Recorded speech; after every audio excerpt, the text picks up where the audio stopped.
Gold, trusted gold buyers. మీరు తాకట్టు పెట్టిన బంగారాన్ని విడిపించి ఈ రోజు ఉన్న మార్కెట్ ధరకు కొనబడను.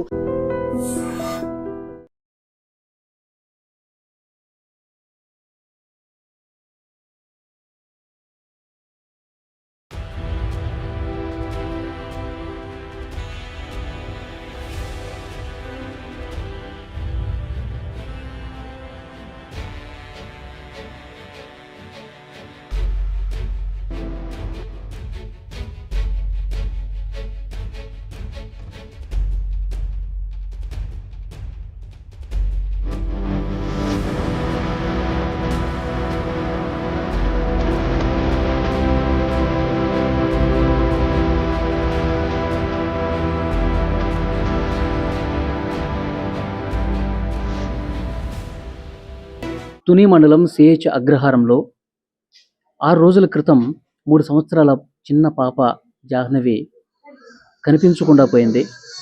ఆ కుటుంబ సభ్యులు తల్లడిల్లిపోతా ఉన్నారు. అసలు మా పాప ఏమైంది, ఇన్ని రోజులైనా ఎందుకు కనిపించడం లేదని చెప్పి గుండెలు బాదుకుంటూ రోధిస్తూ ఉన్నారు. పోలీసులు వెతుకుతా ఉన్నారు. ఇంతవరకు కనీసం ఒక్క క్లూ కూడా దొరకలేదు. ప్రస్తుతం పాప తల్లితో నేనున్నాను. ఆమె ఇంట్లో ఉన్నాను. 6 రోజులుగా ఆమె ఏడుస్తూనే ఉంది. అసలు ఎందుకు తప్పిపోయింది, ఆ తప్పిపోయే రోజు అసలు ఏం జరిగింది, తల్లి మాటల్లోనే మనం తెలుసుకునే ప్రయత్నం చేద్దాం. అమ్మా, మీ పేరమ్మా? శంకర్ భవాని. అసలు ఏం జరిగిందమ్మా? ఉదయం 11:30కి అట్లా నడుచుకుంటూ వెళ్తుందని చెప్పేసి తెలిసింది. ఆ టైంలో మీరు ఎక్కడున్నారు, ఏం జరిగింది అప్పుడు? అదే శనివారం ఏదైతే జరిగిందో అదే శనివారం ఉదయం వరకు పాప మాతనే ఉంది సార్. మధ్యాహ్నం 11 ఆ టైంకి వాళ్ళ నాన్నగారు షెడ్ దగ్గరికి గుమస్తా గారు ఫోన్ చేస్తే పని ఉందని వాళ్ళ నాన్నతో కూడా పాప వెళ్ళింది సార్. మళ్ళీ వాళ్ళు నాన్నతో పాటు వెళ్ళింది సార్. వెళ్ళిన తర్వాత వాళ్ళు రిటర్న్ వచ్చే టైంకి నేను మా చిన్న అమ్మాయికి స్నానం చేపిస్తున్నాను సార్. అక్కడే వచ్చి తీసుకొచ్చి నుంచి మళ్ళీ రిటర్న్ బండిమని వచ్చేసారు. గుమస్తా గారును మా ఆయన గారు బండిమని తీసుకొచ్చి పాపని నాకు అప్పచెప్పారు సార్. నించోబెట్టాడు సార్ పక్కన. ఇలా స్నానం వెళ్ళినప్పుడు కూడా పాప ఒంటరిగా వెళ్ళిందా? మీకు సీసీ ఫుటేజ్ ఏదైతుందో అది రాంగ్ గా పెట్టారు సార్. జరిగింది చెప్తున్నాను సార్. వెళ్ళింది సార్. వెళ్ళడం మళ్ళీ రిటర్న్ వచ్చేటప్పుడు బండిమని తీసుకొచ్చేస్తాను. తీసుకొచ్చి ఇక్కడ నించోబెట్టారు. పాపని చూడు ఇలా చిన్న పని ఉంది, తోటలోనే పని ఉంది, వెళ్తున్నాను అన్నాడు. మళ్ళీ వాళ్ళ నాన్న వదలలేక మళ్ళీ ముందుకెళ్ళింది సార్. అక్కడ వరకు వెళ్ళింది. అక్కడ మళ్ళీ రిటర్న్ తీసుకొచ్చి మళ్ళీ నా దగ్గర నుంచోబెట్టాడు. 2 సార్లు ఇంట్లో వదిలిపెట్టి వెళ్ళారు. ఇక్కడే సార్ ఈ పక్కన. అంటే అంతలోకి నేను చిన్న అమ్మాయికి స్నానం చేపించి నుంచున్నాను. వాళ్ళ నాన్న బండి మీద వెళ్ళిపోయాడు సార్. ఇలాగే వెళ్ళాడు.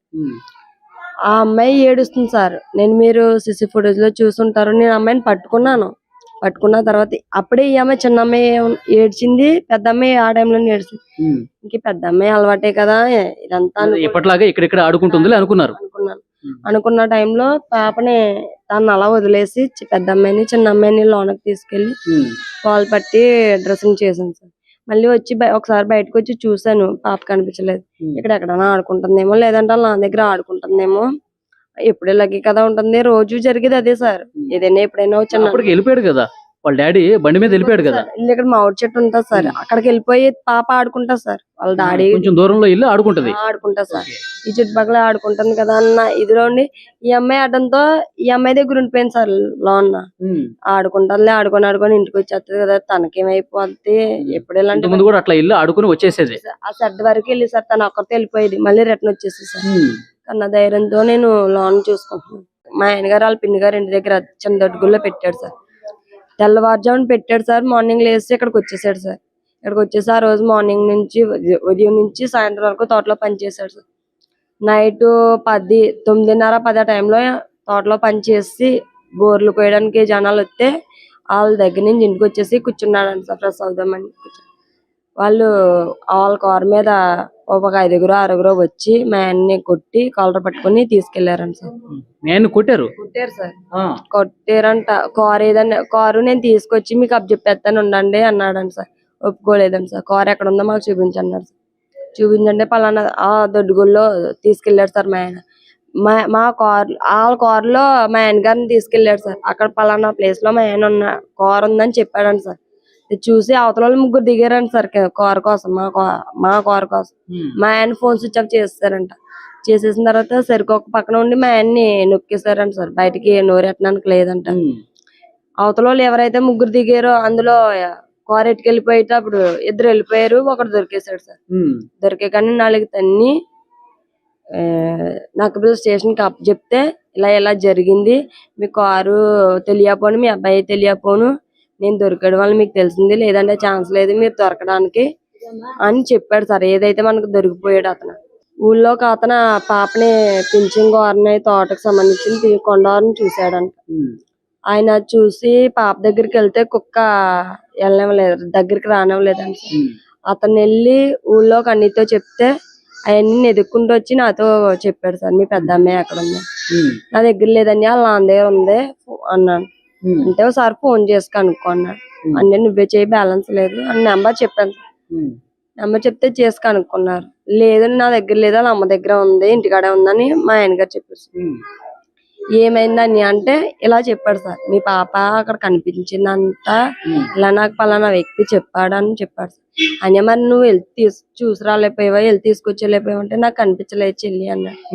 సరే అయితే అని మా ఆయన ఇంటికి వచ్చేసాడు. ఫోన్ చేసిన వెంటనే కనిపించలేదని. కానీ మేమేమో అనుకున్నామంటే ఎండకు కదా ఒకలా ఆడుకొని ఎక్కడన్నా నిద్ర అయిపోయిందేమో అని. వీళ్ళు ఎలా ఎక్కడైతే చూసానన్నారో అక్కడ మొత్తం నేను వాళ్ళు ఎదికారు, నేను ఇటు పక్కన ఎదికాను, కనిపించలేదు సార్. అప్పుడు కుక్క కూడా ఉంది కదా, మీరు పెంచుకునే కుక్క కూడా పాపతో పాటు ఉంది, అప్పుడు కుక్క కూడా లేదు సార్. ఇద్దరు వెళ్ళారు, ఇద్దరు ఒక దగ్గరే ఉన్నారు. మరి ఏమైందో తెలియదు. అప్పుడు ఎలా కనిపించలేదు అనగానే ఊళ్ళో వాళ్ళు వెంటనే వచ్చి వాళ్ళు నెతకడం, తోట అంతా నెతకడం, ప్రతి దగ్గర చోట కొండంతా నెతకడం చేసి ఎక్కడా కనిపించలేదు. సాయంత్రం చేసి డిపార్ట్మెంట్ కి, ఇప్పుడు సాయంత్రం వరకు మీరే ఎత్తికారు, పోలీసులకు చెప్పలా? ఎందుకంటే సార్ బయటికి వెళ్ళి ఛాన్స్ లేదు సార్. అమ్మాయి అయితే తోటలోనే తిరిగి ఎక్కడైనా నిద్ర అయిపోయిందేమో, లేదంటే ఎండకి ఎక్కడైనా కూర్చుండిపోయిందేమో అన్న ఆశతో మేము ఎతికేసుకున్నాం సార్. కనిపించలేదు. మన వల్ల అయ్యేలా లేదని డిపార్ట్మెంట్ కి ఎఫ్ఐఆర్ ఫైల్ చేసింది. వెంటనే రెస్పాన్స్ ఇచ్చారు వాళ్ళు. ఆ రోజు నైట్ మళ్ళీ తెల్లవారుజామున దాకా, ఆదివారం తెల్లవారుజామున దాకా డ్రోన్లని, ఫారెస్ట్ వాళ్ళని, డిపార్ట్మెంట్ అని అలా చెక్ చేస్తూనే అలా గాలిస్తూనే ఉన్నారు సార్. తోట మొత్తం తిరిగేసారు, కొండ మొత్తం తిరిగేసారు, నైట్ టైమే సార్. కానీ ఎక్కడా కనిపించలేదు పాప అయితే. అసలు ఎట్లా మాయమైపోయింది ఎవరికి అర్థం కావట్లేదు. అర్థం కాలేదు, ఎవరికి అన్నారు మాకే అర్థం కాలేదు సార్. ఎవరి మీద అనుమానం పడ్డానికి కూడా ఛాన్స్ లేకుండా పోయింది. మీరు ఏదో గతంలో కారు విషయంలో మీతో కొంతమంది గొడవ పడ్డారు, గోల్ చేశారని చెప్పి అన్నారు కదా, వాళ్ళెవరు, వాళ్ళ మీద ఏమన్నా ఇన్వెస్టిగేషన్ జరుగుతుందా? జరుగుతుంది సార్, వాళ్ళ మీద కూడా జరుగుతుంది. కానీ ఎటు సైడ్ నుంచి వాళ్ళ నుంచి కూడా ఏమీ తెలియలేదు అన్నారు.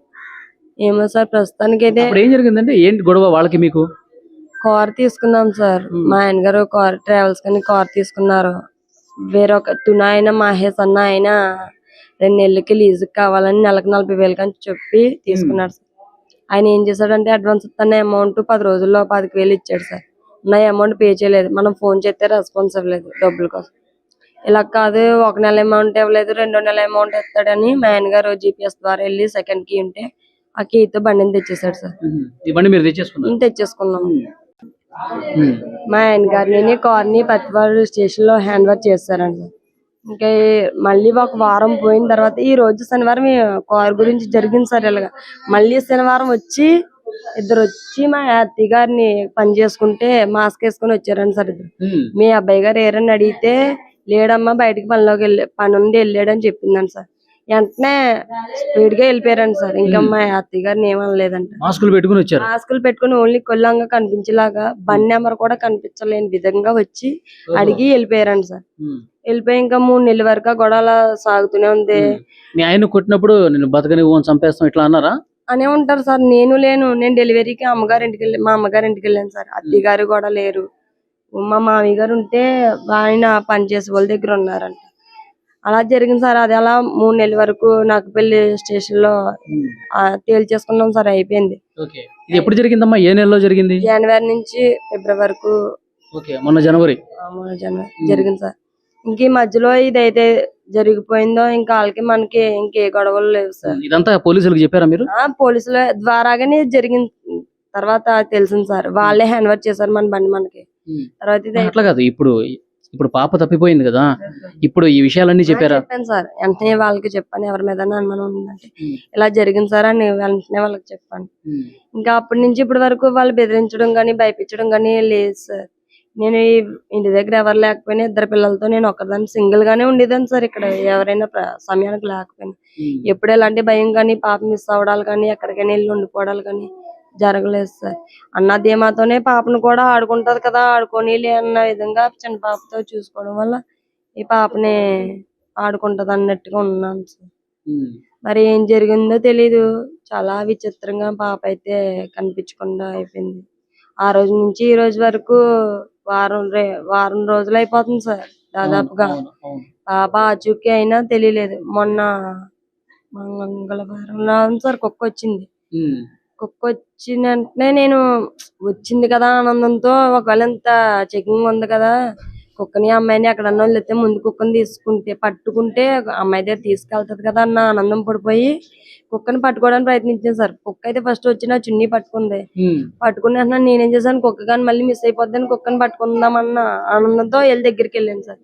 తిరిగి దాన్ని రివర్స్ నేను ఇప్పుడు ఎత్తున్నానేమో అని రివర్స్ అయిపోయి నేను కరిచేసి అలా వెళ్ళిపోయాను సార్. వెళ్ళిపోయినంటే మా ఆయన గారు డిపార్ట్మెంట్ పరిగెడితే వెళ్తే మా ఆయన గారిని కూడా కరవడానికి ప్రయత్నించిందంట. మళ్ళీ ముందుకెళ్ళిందంట, వెనక తిరిగి చూసిందంట, మళ్ళీ ముందుకెళ్ళిందని కూర్చుందంట. అలా కూర్చొని ఆ తప్పులోంచి మరి ఎలా వెళ్ళిపోయిందో కనిపించలేదండి సార్. మళ్ళీ మొన్న నైట్ వచ్చింది సార్ కుక్క వచ్చి మొన్న మైండ్ వచ్చింది సార్ రావడం అయితే, కానీ మైండ్ అయితే డిస్టర్బ్ అయింది సార్. ఎవరైనా కొట్టుంటారో లేదా ఏదైనా జరిగి ఉంటుందో తెలియలేదు సార్. ఓకే, సో కుక్క ఇప్పుడు GPS పెట్టారు కాబట్టి ఇప్పుడు ఎక్కడెక్కడికి వెళ్తుందో అక్కడికి వెళ్దామని చెప్పి పోలీసులు అనుకుంటున్నారు. అంతేనా? ఇంకా మీ ఫ్యామిలీ మెంబర్స్కి ఇంకేమైనా అనుమానాలు ఉన్నాయా? లేదు సార్, అనుమానాలు అంటే మాకు గొడవలు కానీ నా ఫ్యామిలీ నుంచి కానీ అమ్మగారి సైడ్ నుంచి అత్తగారి సైడ్ నుంచి ఏ ఫ్యామిలీ గొడవలు కానీ ఏమీ లేవు సార్. గొడవ అంటూ ఉన్నదంటే ఆ కారు గొడవే. మరి ఇందులో ఎవరు చేశారన్నదే అనుమానించడానికి లేదు సార్. ఎవరితో మా గొడవలు కానీ విరోధాలు కానీ ఈ చుట్టుపక్కల ఎవరు నాకు ఎవరో తెలిసిన వాళ్ళు లేరు. ఊహించుకోవడానికి కూడా దారి లేకుండా పోయింది సార్. ఫస్ట్ ఇంత గాలింపులో ఇంత చెకింగ్ లో ఏటి దేశానికే పేరు వెళ్ళిపోయింది సార్. ఇంత చిన్న క్లూ గోరంత క్లూ కూడా దొరకడానికి మాకు ఛాన్స్ లేదు. ఇప్పుడు పాపకు సంబంధించిన కొన్ని వీడియోలు వస్తా ఉన్నాయి. మీ చిన్న పాపని ఉయ్యాల ఊపుతూ ఆ వీడియో కూడా మేము చూసాం. పాపకి ఆకలేస్తుంది పాలు అని చెప్పి అంత ముద్దుగా మాట్లాడుతుంది కదా. ఇంకా పాలు తాగుతుంది సార్ అమ్మాయి. ఈ అమ్మాయికి డబ్బా పాలు కలిపి పక్కన పెడితే సైలెంట్ గా పట్టిపోయి ఆ చెట్టు వెనకాల కూర్చొని కూడా తాగేసి వచ్చేసి అమ్మ తాగేసాను అని చిన్న స్లోగా చెప్పేసారు. ఇద్దరు పాలు తాగివ్వాలి సార్. మరి అలా అంత పాలు తాగి అమ్మాయిని మిస్ చేశారు అంటే మేము ఆ బాధ ఎంత ఉందో మా ఫ్యామిలీ మెంబర్స్ కి నాకు నా భర్తకి తెలుసు సార్ ఆ బాధ ఎంత పడుతున్నామని. ఈ వారం రోజుల నుంచి నేను ఏం ఫేస్ చేస్తున్నాను, ఎలా ఉన్నాను అన్నది ఒక్కదానికి తెలుసు సార్ ఆ బాధ ఏంటో. సార్ మీ మీడియాకు అయితే నాదొక్క రిక్వెస్ట్, చాలా వరకు సోషల్ మీడియా కానీ ఇది వీడియోలు చేసేవాళ్ళు కానీ కామెంట్స్ పెట్టేవాళ్ళు కానీ ఒక్కటి సార్ బ్యాడ్ గా పెట్టే వాళ్ళకి ఒక్కటి సమాధానం సార్. నాది సమాధానం కాదు, రిక్వెస్ట్ అనుకోమనండి. తల్లి ఏడట్లేదు, తండ్రి ఏడట్లేదు, ఫ్యామిలీలో ఎవరు ఏడట్లేదు. తల్లి ఏదైనా చేసి ఉండొచ్చు, తండ్రి ఏదైనా చేసి ఉండొచ్చు అన్న వల్గర్ గా కామెంట్లు. సార్ మీరు కామెంట్లు ఓపెన్ చేసి చూడొచ్చు, వీడియోస్ చూడొచ్చు. మా ఫోన్ లో నేను ఒక్కొక్కసారి చూస్తున్నాను. ఎంత వల్గర్ గా అంటే వస్తదన్న ధైర్యాన్ని కూడా నేను కోల్పోవాల్సి వస్తుంది సార్. నేను కెమెరా ముందు ఏడాలంటే ఎంత నేర్చానో, ఈ 6 రోజులు బట్టి ఎలా ఉన్నానో తింటున్నానో తెలియదో అది నా ఫ్యామిలీ మెంబర్స్ కి నాకు తెలియాలి సార్ ఆ బాధ ఏంటో. మీరు చూసేసింది, మీరు చెప్పేసింది, వాళ్ళు అంటుంది ఏదైతే అంటున్నారో కొంచెం తగ్గించుకొని నా బాధను అర్థం చేసుకొని బ్యాడ్ కామెంట్లు ఏవైతే ఉన్నాయో, బ్యాడ్ వీడియోస్ ఏవైతే ఉన్నాయో అవి డిలీట్ చేస్తారని, నా ఉన్న నమ్మకాన్ని నిలబెడతారని, పాప రావాలని ఆశీస్సులు ఇస్తారని, కామెంట్లు చేస్తారని నా మనస్ఫూర్తిగా కోరుకుంటున్నాను సార్. మీ కెమెరా ముందు నేను ఏడాలంటే పాపని చూసుకోవాలి సార్. నేను చిన్న అమ్మాయిని చూసుకోవాలా, నా హెల్త్ నేను చూసుకోవాలా, పిల్ల కోసం ఆలోచించాలా. ఇన్ని బాధల్లో నేను ఏ బాధని పడాలి సార్. కెమెరా ముందు ఏడట్లేదంటే నేను ఏడుతున్నానో ఏడలేదో, బాధ ఉందో బాధ లేదో ఆ దేవుడికే తెలియాలి సార్. బ్యాడ్ కామెంట్లు ఏవైతే ఉన్నాయో, బ్యాడ్ వీడియోస్ ఏవైతే ఉన్నాయో దయించి చేతులు ఎత్తి దండం పెట్టుకుంటున్నాను. ఈ బ్యాడ్ న్యూస్ ఏదైతే ఉందో అవి తగ్గిస్తారని, నా బాధను అర్థం చేసుకుంటారని నాదొక్క రిక్వెస్ట్. ఓకే, అది తల్లి బాధ మీరు చూశారు, ఎంత ఆవేదనగా మాట్లాడారో మీరు చూశారు. నిజంగా చాలా బాధ కలుగుతుంది. ఎందుకంటే అంత దూరం నుంచి నేను ఇక్కడికి వచ్చి ఆ తల్లితో మాట్లాడుతుంటే 6 రోజులు ఇంకొక రోజు అయితే వారం రోజులు అయిపోతుంది. 7 రోజులుగా తన బిడ్డ తన దగ్గర లేదు, అసలు ఎక్కడుందో కూడా తెలియదు, ఎటుపోయిందో కూడా తెలియదంటే నిజంగా ఏడ్చి ఏడ్చి ఆ తల్లి కన్నీళ్లు కూడా ఇంకిపోయి ఉంటాయి. చాలా బాధ కలిగించే విషయం. అసలు పోలీసులు కూడా అంతుపట్టట్లా ఏమైపోయింది ఏంటనేది. పెద్ద పెద్ద డ్రోన్ కెమెరాలు ఎగరేస్తున్నారు. మొత్తం 50 ఎకరాల ఈ పామాయిల్ తోట మొత్తం అణువు కూడా జల్లెడ పడుతున్నారు, కానీ దొరకలేదు.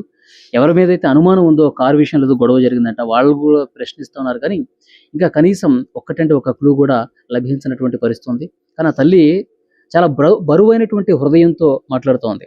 నాకెంత బాధ ఉన్నా కొంతమంది పనిగట్టుకుని దుష్ప్రచారం చేస్తా ఉన్నారు. తల్లి ఏడవట్లేదంటే తల్లి ఏదో చేసి ఉంటుందని చెప్పి అని ప్రచారం చేస్తా ఉన్నారు. దయచేసి అట్లా చేయకండి. అవసరమైతే ఇక్కడికి వచ్చి ఏదన్నా పోలీసులకి మాకేదన్నా హెల్ప్ చేసి పాపను త్వరగా వచ్చే విధంగా ప్రయత్నం చేయండి, కానీ ఈ విధంగా ఇంకా మా నమ్మకాన్ని మా భరోసాని కొంగదీసే విధంగా దయచేసి బ్యాడ్ కామెంట్స్ మాత్రం, బ్యాడ్ వీడియోలు మాత్రం చేయొద్దని చెప్పి ఆ తల్లి రిక్వెస్ట్ చేస్తుంది. సో పోలీసులతో ఇంతకుముందు నేను మాట్లాడాను, వాళ్ళు తీవ్రంగా ప్రయత్నం చేస్తున్నారు. పాప ఫోటోని ఆ కుక్కకి కూడా చూపించి ఆ కుక్కని తోటలోకి పంపించే ప్రయత్నం కూడా చేస్తూ ఉన్నారు. ఆ పాప సేఫ్గా తిరిగి రావాలని మనస్ఫూర్తిగా కోరుకుందాం.